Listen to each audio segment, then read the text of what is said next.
नहीं, बाकी लोग ना बीच में बड़ा इधर उधर तोड़ मरोड़ करते थे, नहीं नहीं, अरे किसी की व्यक्तिगत बात है, किसी का व्यक्तिगत विचार है।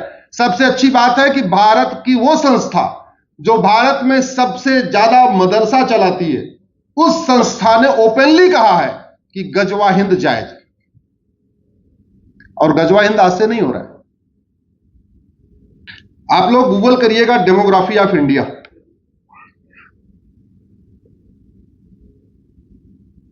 छठवीं शताब्दी में भारत की जनसंख्या 33 करोड़ थी, 33 करोड़।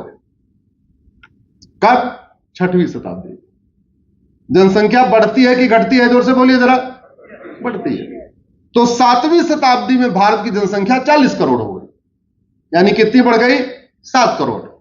देखिए भाई, चुप नहीं रहना है, लगातार बोलते जाना है। छठवीं शताब्दी में 33 करोड़ थी, 7वीं शताब्दी में 40 करोड़, यानी 7 करोड़ बढ़ गई। इसके हिसाब से 8वीं शताब्दी में कितना होना चाहिए था? 48 करोड़ या 47 करोड़, 7-8 करोड़ बढ़ना चाहिए था। लेकिन गजवा हिंद हुआ, इसलिए 8वीं शताब्दी में भारत की जनसंख्या 1 करोड़ कम हो गई। जो 7वीं शताब्दी में 40 करोड़ थी, वो 8वीं शताब्दी में 39 करोड़ हो गई। इसका मतलब भारत बटा, भारत कटा।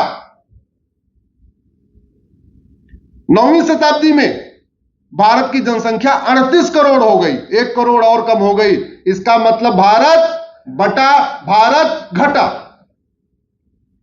10वीं शताब्दी में भारत की जनसंख्या 2 करोड़ कम हो गई। पहले 38 करोड़ थी 9वीं में, 10वीं में हो गई 36 करोड़। और यह 10वीं शताब्दी है जब महमूद गजनी आता है। तो महमूद गजनी के आने के बाद कितना घटा? इसका मतलब भारत कटा और भारतीयों का धर्मांतरण हुआ।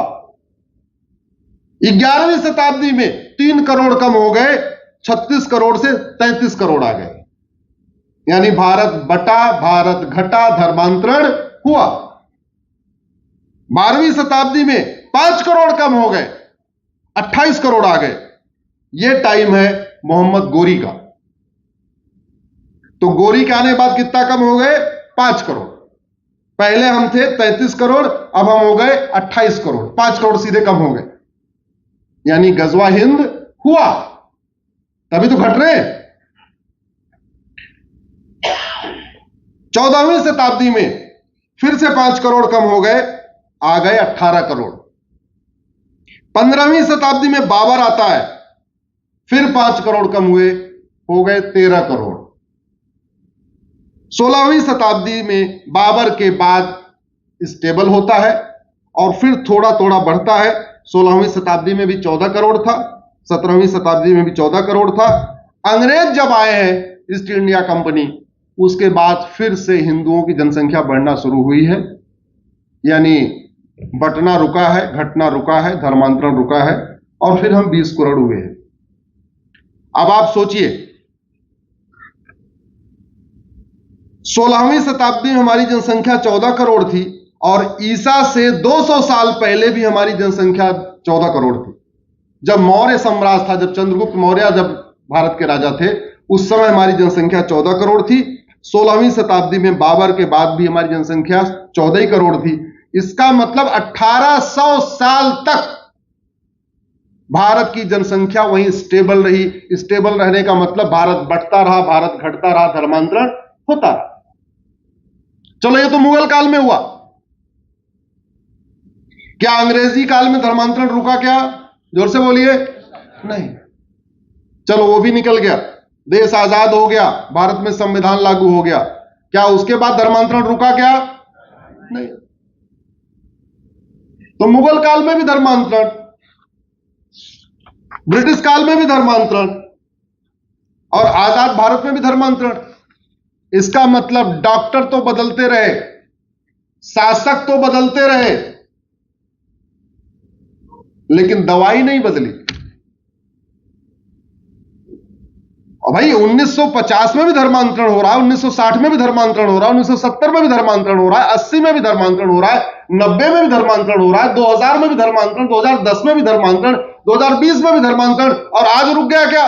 जोर से बोलिए जरा। तो यानी 2024 में भी धर्मांतरण। इसका मतलब डॉक्टर तो बदल रहे हैं, दवा नहीं बदल रही है। दवा नहीं बदलने से बीमारी नहीं बदलती है।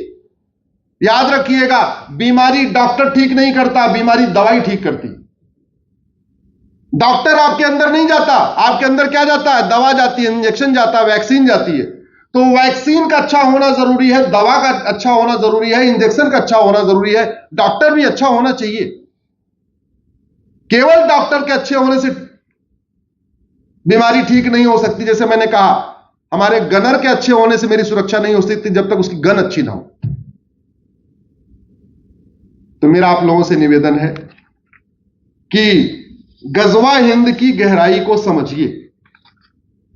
और जहां तक गजवा हिंद, अरे गजवा हिंद था तभी तो दुर्योधन का ननिहाल गंधार, भाई उस समय गंधार भी तो हिंद था कि नहीं था? जहां से माता गांधारी आई वो भी तो हिंदुस्तान था ना, भारत था। तो गजवा गंधार हुआ तो गंधार अफगानिस्तान बन गया।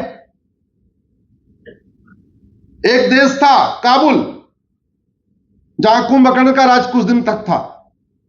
गजवा काबुल हुआ, अफगानिस्तान हो गया। गजवा पर्शिया हुआ, जहां 100% पारसी रहते थे। गजवा पर्सिया हुआ तो ईरान बन गया। गजवा कंबोज हुआ, वो बदख्शा बन गया। राजा भरत का ननिहाल जहां से माता कैकेयी आई थी, गजवा कैकेय हुआ तो वो पाकिस्तान हो गया। जो पाकिस्तान है ये राजा भरत का ननिहाल है, माता कैकेयी वहीं से आई थी। ये जो अफगानिस्तान है ये दुर्योधन का ननिहाल है, माता गांधारी वहीं से आई थी। तो इसका मतलब गजवा हिंद हकीकत है कि नहीं? है कि नहीं? और बाकी तो छोड़ो, आजादी के पहले क्या हुआ? आजादी के बाद 9 राज्यों से खत्म हो गए कि नहीं? 9 राज्यों से खत्म हुए कि नहीं? 200 जिलों से खत्म हुए कि नहीं? 900 तहसीलों से खत्म हुए कि नहीं? ये गजवा हिंद नहीं तो और क्या है? अरे धीरे धीरे हम पाकिस्तान से खत्म हुए, चलो समझ में आता है। बांग्लादेश से खत्म हुए समझ में आता है, अफगानिस्तान से खत्म हुए समझ में आता है। हालांकि वो सब हिंदुस्तान था, वो सब भी भारत था, वहां सब हिंदू रहते थे, सब सनातनी रहते थे। अफगानिस्तान में भी मठ मंदिर थे, पूजा अर्चना होती थी। पाकिस्तान में भी मठ मंदिर थे, पूजा अर्चना होती थी। बांग्लादेश में भी मठ मंदिर थे, महामंडलेश्वर थे, पूजा अर्चना होती थी। अब बचे क्या? नहीं। जानते क्यों नहीं बचे? क्योंकि हमने सोचा, पहली बात तो गजवा हिंद झूठी बात है, और दूसरा वो भगवान आएंगे लड़ने के लिए। अरे भगवान अपना मंदिर बचाने तो आए नहीं। अल्टीमेटली मंदिर बना कैसे? किसके जरिए बना? कानून के जरिए, सुप्रीम कोर्ट के जरिए। मंदिर ऐसे कैसे बना?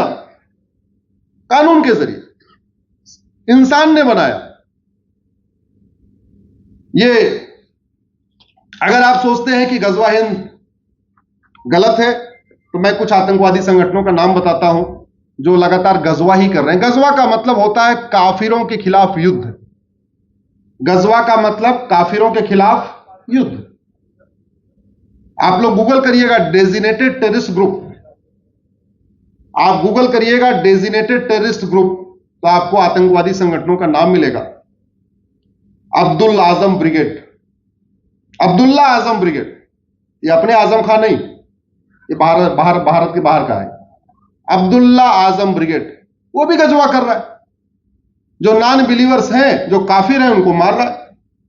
अबू सयाफ, अल हरमैन, अल इत्तिहाद, अल नुसरा, अल कैदा, Ansar al Sharia, Ansar al Islam, Ansar Dine, Boko Haram, Haqqani network, हरकतुल Ansar, जिहाद यूनियन, जैसे मोहम्मद, जमातुल अहरार, जुंद अल अक्सा, जुंद खलीफा, लश्कर तैयबा, लश्कर जांगवी, ये किसको मार रहे हैं?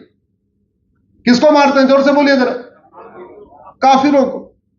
तो ये गजवा हिंदी तो कर रहे हैं, और कर क्या रहे हैं? क्या कर रहे हैं ये? स्वाभाविक सी बात है, जहां पे है उस देश के काफिरों को मार रहे हैं। और ये भारत में भी हो रहा है। आपके 33 जिले हैं। मैं रास्ते में ट्रेन में थोड़ा रिसर्च कर रहा था गुजरात के बारे में। कुल 33 जिले हैं। आपके खेड़ा में पत्थरबाजी हुई, वडोदरा में पत्थरबाजी हुई, नर्मदा में पत्थरबाजी हुई, भरूच में पत्थरबाजी हुई, मोरबी में पत्थरबाजी हुई, गांधीधाम में पत्थरबाजी हुई, कर्णावती में पत्थरबाजी हुई, भावनगर में पत्थरबाजी हुई, राजकोट में पत्थरबाजी हुई, द्वारका में पत्थरबाजी हुई, जूनागढ़ में पत्थरबाजी हुई, महसाना में पत्थरबाजी हुई, पाटन में पत्थरबाजी हुई, सूरत में पत्थरबाजी हुई, तापी में पत्थरबाजी हुई, आनंद में पत्थरबाजी हुई, दाहोद में पत्थरबाजी हुई। ये 17 जिलों का मुझे मिल गया गूगल पे। अब आपके वलसाड़ में हुआ हो मुझे नहीं पता, लेकिन 17 जिलों का मुझे मिला है। 17 जिलों में पत्थरबाजी हुई है, और पिछले 5 साल में, पिछले 5 साल